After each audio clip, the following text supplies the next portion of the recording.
Hello बच्चों, good morning. आज हम स्टार्ट करेंगे सॉलिड स्टेट चैप्टर का लेक्चर नंबर 4।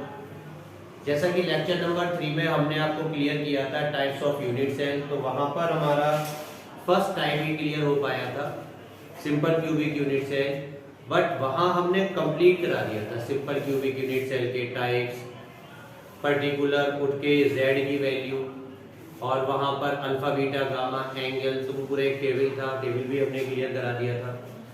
तो उसी क्रम को हम आगे बढ़ाएंगे आज, और आपका अगला आज का टॉपिक है टाइप्स ऑफ यूनिट सेल में सेकंड सेल, जिसे हम कहते हैं face centred cubic unit cell. तो पहले तो इसकी हम z की वैल्यू देखेंगे, उसके बाद इसकी डेफिनेशन देखेंगे, और इसी क्रम को आगे बढ़ाते हुए फेस के बाद चलेंगे हम बॉडी सेंटर पर, बॉडी सेंटर के बाद चलेंगे हम साइड सेंटर पर, और साइड सेंटर के बाद ये टॉपिक कंप्लीट होगा, उसके बाद इसके न्यूमेरिकल। चलिए बेटा स्टार्ट करते हैं हम बॉडी सेंटर क्यूबिक यूनिट से। Body centre cubic unit cell. तो body centre cubic unit cell, देखिए ये भी एक सिंपल क्यूबिक यूनिट सेल में ही कुछ पार्ट इसमें ऐड किया गया है, जो ये फॉर्म हो जाता है हमारा बॉडी सेंटर के लिए।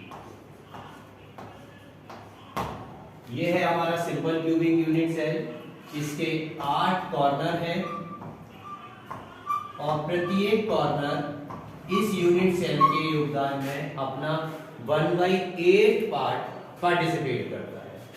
तो ये हम फेस सेंटर के लिए कर रहे हैं, लेकिन फेस सेंटर हमारा सिंपल क्यूबिक से ही बनता है। अब इसमें बॉडी सेंटर है, तो इसकी जो बॉडी पर है ये एक कण आके बैठेगा, और इस कण को जब आके बैठेगा तो हम ये कैलकुलेशन करेंगे। तो body centre cubic unit cell में z is equal to 8 corner into हर एक कॉर्नर का 1/8 पार्ट प्लस 1 इसका बॉडी सेंटर। तो 1 इससे 8 एकम 8 एक बार कट गया, 1 into 1 plus 1 is equal to, ये कितना हो गया बेटा 1 प्लस 1, तो ये हो गया 2। z की वैल्यू आ गई हमारी 2, इसके लिए आ गई बॉडी सेंटर की। अब इसकी बेटा डेफिनेशन परिभाषा देखिए, वह यूनिट सेल जिसके कोनों के अलावा 8 कोनों के अलावा बॉडी के अंदर भी एक कण उपस्थित हो, ऐसे यूनिट सेल को हम body centre cubic unit cell कहते हैं। लिखिए बेटा डेफिनेशन इसकी, ये है इसकी डेफिनेशन। वह यूनिट सेल जिसके कोनों के अलावा बॉडी पर भी एक कण उपस्थित हो, body centre cubic unit cell कहलाता है। Body centre cubic unit cell कहलाता है। क्लियर? इसमें z की जो वैल्यू है वो है हमारी 2, इसे आप नोट कर लीजिए। इसके बाद हम सेकंड चलेंगे face centre cubic unit cell.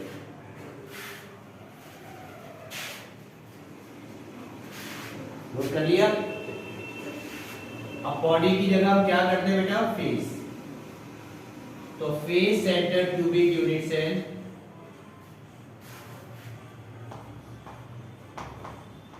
Face centre cubic, इसमें आएंगे, कुछ एक्स्ट्रा नहीं करना है, सिंपल क्यूब बना लीजिए आप। और इस सिंपल क्यूब में 8 कॉर्नर है, जैसा कि हमने फर्स्ट सेल में आपको क्लियर किया था।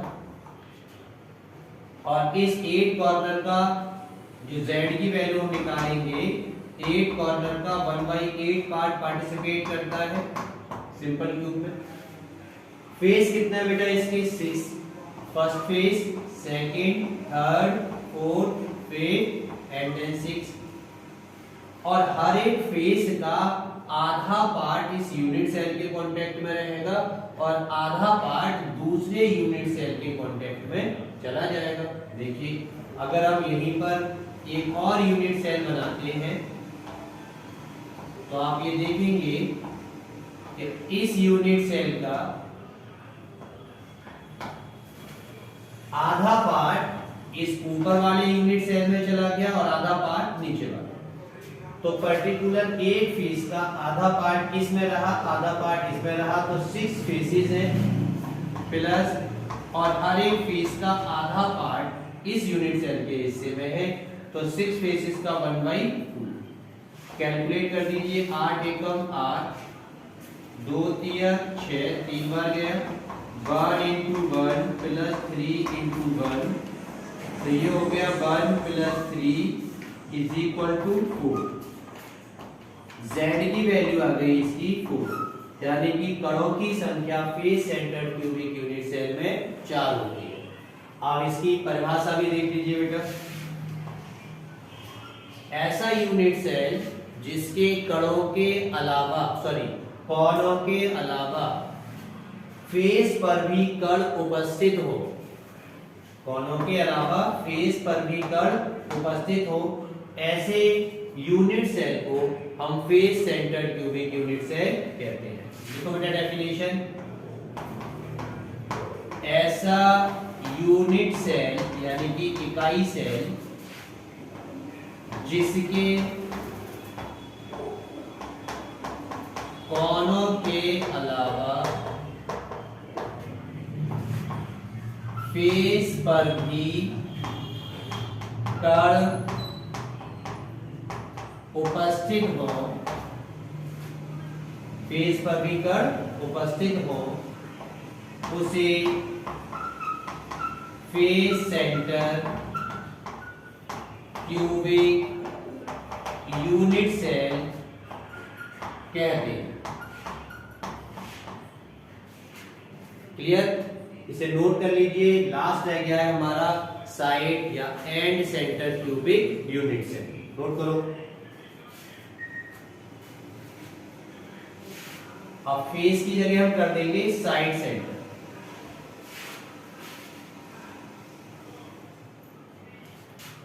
यहां आप लिख सकते हैं एंड या ऑब्लिक साइड, एंड सेंटर या side centre cubic unit cell. देखिए, ये भी सिंपल क्यूबिक यूनिट सेल का ही एक पार्ट है, कुछ एक्स्ट्रा नहीं है। आप इसी के अकॉर्डिंग भी कर सकते हैं।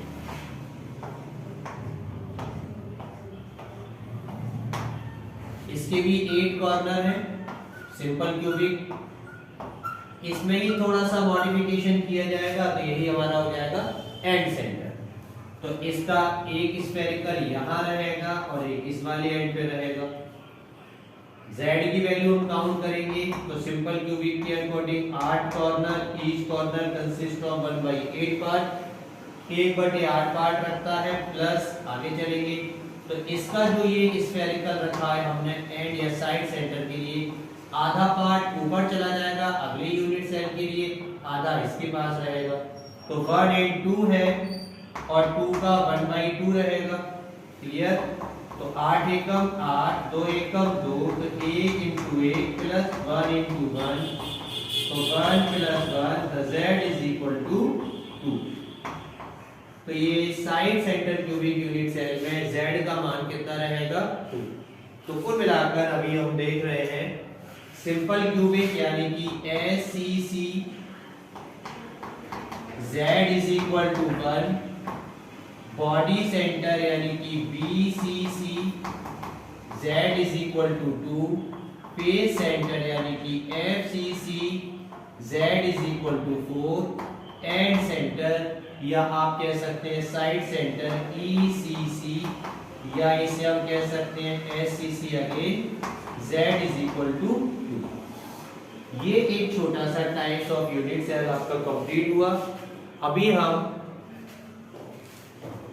अभी लास्ट में इसकी न्यूमेरिकल है, देखते हैं। चलिए बेटा, ये न्यूमेरिकल है, जो अभी हमने टॉपिक क्लियर किया था उसी टॉपिक से रिलेटेड ये कुछ न्यूमेरिकल है। न्यूमेरिकल तो बहुत है, बस कुछ सिलेक्टेड न्यूमेरिकल लिए हैं। देखिए सवाल क्वेश्चन फर्स्ट है, फलक केंद्रित धनीय। ये फलक केंद्रित कहलाता है आपका face centred cubic unit cell. फलक केंद्रित धनीय फलक के एक परमाणुविक पदार्थ के यूनिट सेल में उपस्थित कणों की संख्या ज्ञात करें। जो Z का मान है ये आपको ज्ञात करना है। तो फेस सेंटर्ड है तो ये रहा हमारा एक यूनिट सेल, और यूनिट सेल में लगभग 6 फेसेस होते हैं, 1 2 3 4 5 6, और सिंपल क्यूबिक में हमारे 8 स्फेरिकल होते हैं जो कि कोनों पे होते हैं। बस ये ऑल इन ऑल की काउंटिंग कर लीजिए, आपका Z का मान आ जाएगा। तो Z इज इक्वल 8 फेस है, सॉरी ये कोने हैं, और प्रत्येक कोने का A 1/8 पार्ट इसमें पार्टिसिपेट करेगा, प्लस 6 फेसेस हैं फलक, और प्रत्येक फलक का आधा रहेगा। कैलकुलेट करें, 8 एकम 8, 1 into 1 प्लस 2 3 बार जाएगा ये इंटू 1, तो ये हो गया हमारा 1 + 3 = 4। तो इसमें आया Z का मान 4। इसी तरीके का एक सेकंड सवाल है, यदि 3 तत्व P Q R इकाई सेल में क्रिस्टलीकृत है। अब एक इकाई सेल आपने बनाया है, अच्छा ये ऊपर तरफ कर देते,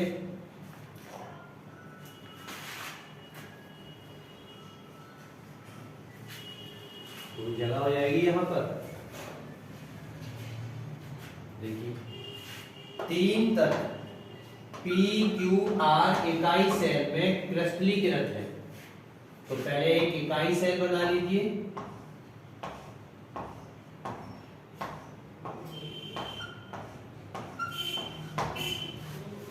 तीन तत्व है जिसके P और Q परमाणु के घन के केंद्र पर है, तो ये रहा इस परमाणु का केंद्र, और यहाँ पर P भी उपस्थित है और आपका Q भी, यानी कि जो मान P का है वही मान Q का है। यौगिक का सूत्र ज्ञात कीजिए, तो इसका मतलब हमारा जो P और Q है ये तो केंद्र पर है, और सेकंड क्या रहेगा हमारा PQR।